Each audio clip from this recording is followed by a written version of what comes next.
नमस्कार। Hindi Prabodh online study channel में आपका स्वागत है। मैं हूं किशोरी लाल भजनी। आज की वीडियो में प्रस्तुत है संध्या के बाद कविता का भाग 7 अर्थात शहरी बनियों सा वह भी उठ पंक्ति से लेकर हो समाज अधिकारी धन का। आइए सप्रसंग व्याख्या शुरू करते हैं। प्रसंग। प्रस्तुत पद्यांश हमारी पाठ्य पुस्तक अंतरा भाग 1 से लिया गया है। सुप्रसिद्ध छायावादी कवि सुमित्रा नंदन पंत द्वारा रचित संध्या के बाद शीर्षक कविता से ये पंक्तियां ली गई हैं। इनके माध्यम से कवि ने गांव में संध्या के पश्चात कैसा वातावरण होता है उसका यथार्थपरक एवं भावपूर्ण चित्र प्रस्तुत किया है। व्याख्या। शहरी बनियों सा वह भी उठ क्यों बन जाता नहीं महाजन, रोक दिए हैं किसने उसकी जीवन उन्नति के सब साधन। कठिन शब्दों के अर्थ करते हैं। बनियों का अर्थ हुआ व्यापारियों, महाजन का अर्थ हुआ धनवान। व्याख्या पर आते हैं। शहरी बनियों सा वह भी उठ, कबीर पंत कहते हैं कि उस बस्ती का वह बनिया अपने बारे में चिंतन करता हुआ कहता है कि वह भी शहर के व्यापारियों की तरह उठ करके महाजन अर्थात धनवान व्यक्ति क्यों नहीं बन पाता। रोक दिए हैं किसने उसकी जीवन उन्नति के सब साधन। वह चिंतित होता है ऐसा सोचने के लिए कि उसकी उन्नति के साधन किसने रोक दिए हैं।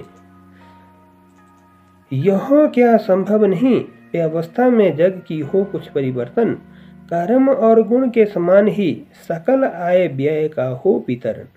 कठिन शब्दों के अर्थ करते हैं।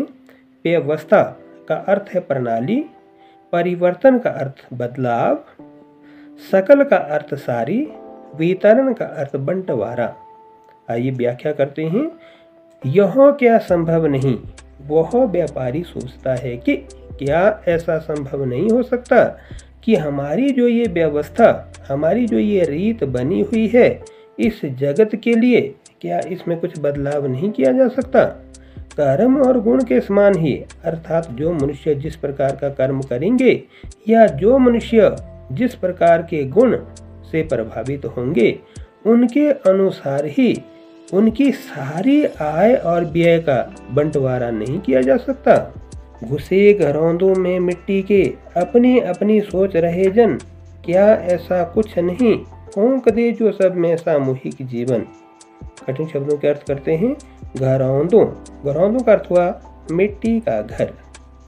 फूंक दें, डाल दें। व्याख्या करते हैं।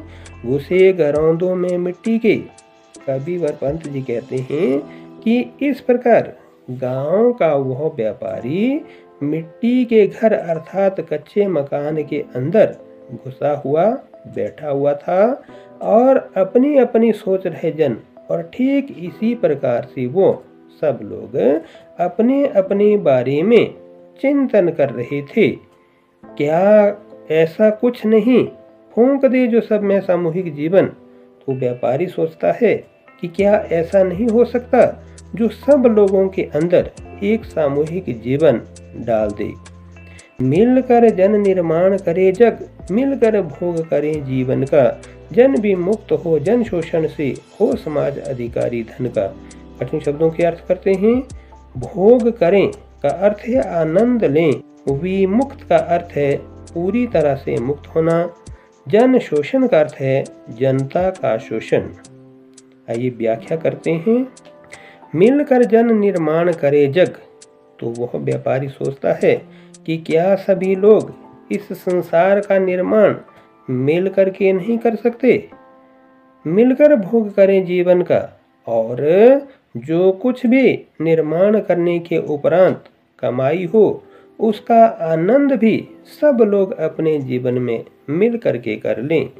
जन भी मुक्त हो जन शोषण से, और ऐसा करने से जो मनुष्य है वह दूसरों के शोषण करने से पूरी तरह से विमुक्त अर्थात स्वतंत्र हो जाएगा, हो समाज अधिकारी धन का, और ऐसा करने से समाज के सभी लोग धन के अधिकारी समानता के साथ होंगे। बने रहिए चैनल के साथ। प्रस्तुत कविता का अगला वीडियो भाग 8 में देखें। वीडियो देखने के लिए धन्यवाद।